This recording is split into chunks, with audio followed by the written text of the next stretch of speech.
Have you ever wondered why some people can make anyone open their hearts and souls to them? In this video, you are about to learn the secrets to listening that will make your partner, your children, and probably even your cat want to talk to you more. Master this subtle art and watch the magic unfold in your relationships.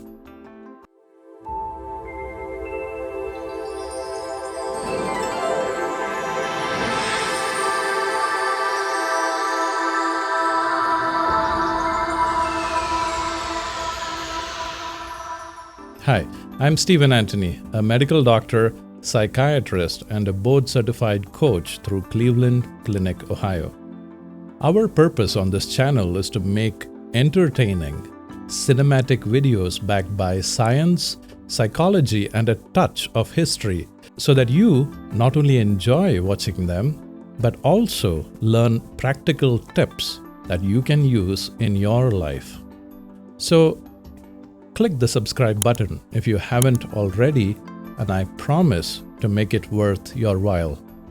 Let's start with tip number 1. Show genuine interest in the person and their story. When you're genuinely interested in the person, you're looking to understand them clearly rather than check if they are correct. So, look at everything as a story the person is telling you and listen to it completely to understand it. When you do this, it drops the judgmental attitude and helps the other person to relax, which gets them to open up more. Guy Izhako and his team conducted 5 sets of experiments to check if manipulating the listener's behavior would impact the speaker's feelings of being heard and understood. And what they found is that if the person who's listening showed genuine interest and empathy while listening, it reduces the speaker's social anxiety. It also improves their self-awareness while speaking, and the speaker begins to talk more clearly, and they are less bothered about whether they are saying the correct thing. And quite interestingly, they also found that the person drops any agenda of trying to persuade you with their communication, and they focus more on self-expression if they are saying it with a clear, open awareness. So that's tip number 1. Show genuine interest in what the other person has to say without expecting anything in return.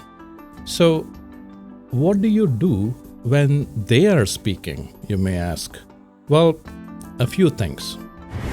Looks like I'm letting you in on some of the inner secrets of psychiatry that's taken me years to master. So, let me share with you tip number 2. Perfect the psychiatrist nod. When you do it correctly, this is very powerful. So, how do you do it? Start by maintaining a pleasant face. Think of what is your pleasant face. It's something that should show the listener that you are all ears, and they should feel, no, they're not judging me. And you're also saying, no, I'm not judging you because I forgot how to judge people. You are in a Zen state. And then you gently nod, which means I forgot how to judge you. And mean it. It's a Zen quality. Then develop the nod. It's not just any nod. It's the nod that says, I hear you. And yes, your mother-in-law does sound particularly challenging this week. Try saying that with just a nod. Remember, timing is everything. If you do too much of head bobbing like this, you become a bobblehead. And if you do too little, you become a silent sphinx that listens. You want neither.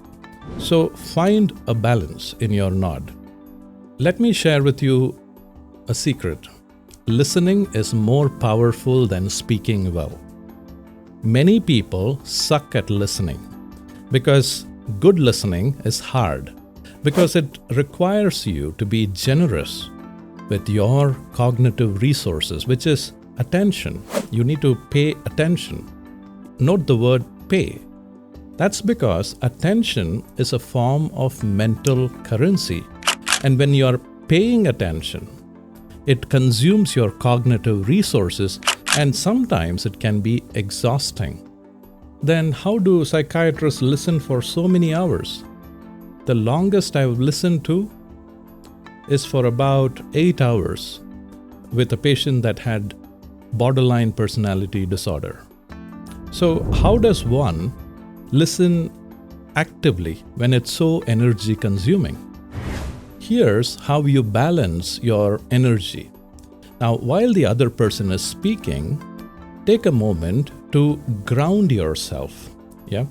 And what it means is you need to feel your body, get centered, feel your feet on the ground, and take slow, deep breaths. And become aware of where you are, and take a mental photograph of the moment. The fact that you're spending time with another human. Remember, it is often in silence that we found the loudest echoes of our soul. This practice of centering allows you to find your breathing, your balance. And this is something that the other person can also feel. They also feel calm and balanced. It's an energy that conveys that everything is okay. As John Lennon once said, everything is going to be okay in the end. If it's not okay, it's not the end. When people feel that energy from you, they will keep coming back again and again and again because you feel it inside. Hey, if you like listening to me on this channel, give me a thumbs up button. We are aiming at building a vibrant and positive community here. Come join it. Subscribe. We are aiming for at least 50% of the people who watch to hit the subscribe button. So help us reach our goal. And I promise to keep making my content more and more interesting and useful. So, do you think we have a deal? Okay, hit subscribe and thanks. Let's go to tip number 3. Use your intuition to guide your listening. Now, what does that mean? When Milton Erickson, the great psychiatrist, was bedridden with polio, he would often watch his sisters and notice that they would often say different things with their mouth verbally. However, their eyes, their gestures, and their movements said something completely different. When you understand this distinction between what people say and what their gestures and what their body says, you will become a master at listening. Listen to the emotion behind what is being said.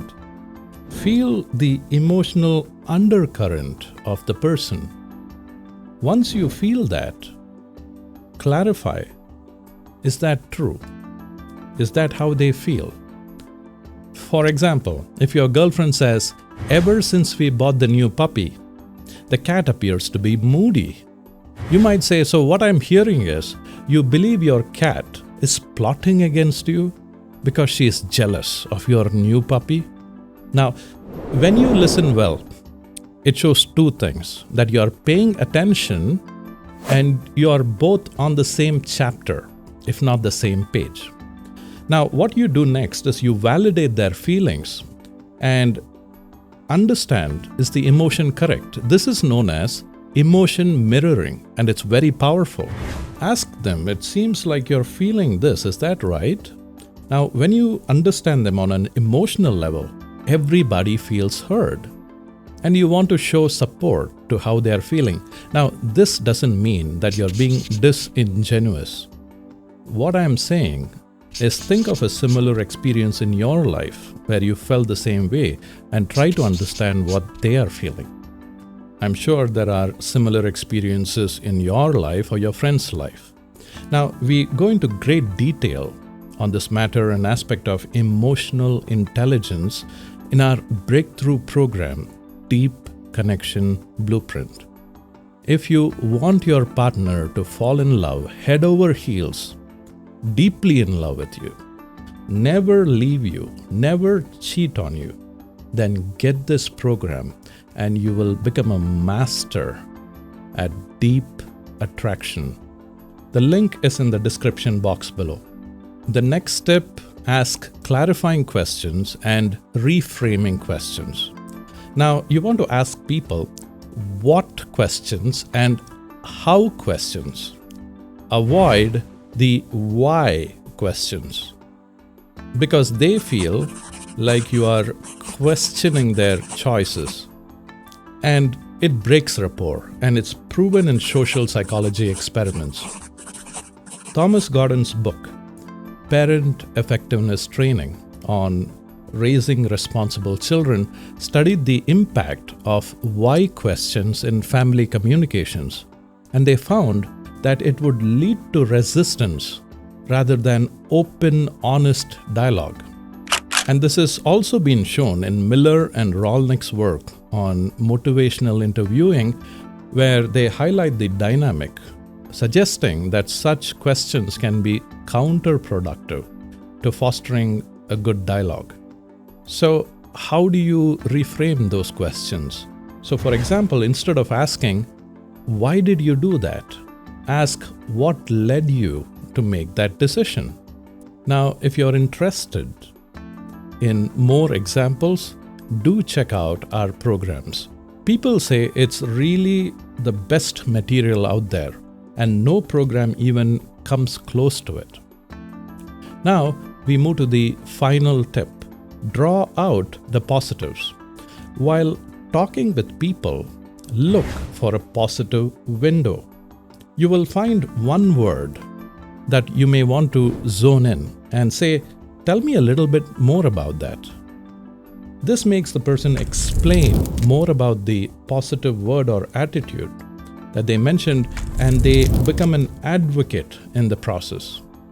You see, there are two conversations that happen. The first conversation is what they say to you. The second conversation is what goes on in their mind later. Now, speaking and supporting the positive element and standing by it and explaining it, they become an advocate for that type of behavior.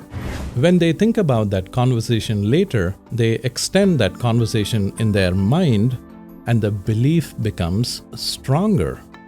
They begin to believe in advocating for that quality. Now, this is what you want to do. You want to amplify those qualities in the person. This is classical Pavlovian conditioning. Over a period of time, you're training the person to dwell on the positives. Now, you need to be patient with this. It takes anywhere between 6 to 12 months and sometimes up to 24 months to see a transformation, a complete change where the person becomes positive. And that's what a good psychiatrist or therapist does through their sessions. And you can also do it through conscious practice. In the end, what you're doing is you're training your partner, your child, or whomever you care about, and you're transforming them into a positive person that believes that life can be a good experience. You want to always leave the person feeling more relaxed, more peaceful, and confident to face the world as a result of talking to you. Do you see how you also benefit from this? Over the long term, you will avoid a ton of arguments, and instead you will create this positive life environment which pays off with positive memories, and you create an ecosystem for yourself. Many thanks for watching the video. Tell us what you like in the comment section. Also, let us know what other aspects of communication you struggle with. Let us know in the comment section below, and we might cover it in our next video. Thanks for watching. This is Stephen Antony from Psychology MD. Bye-bye.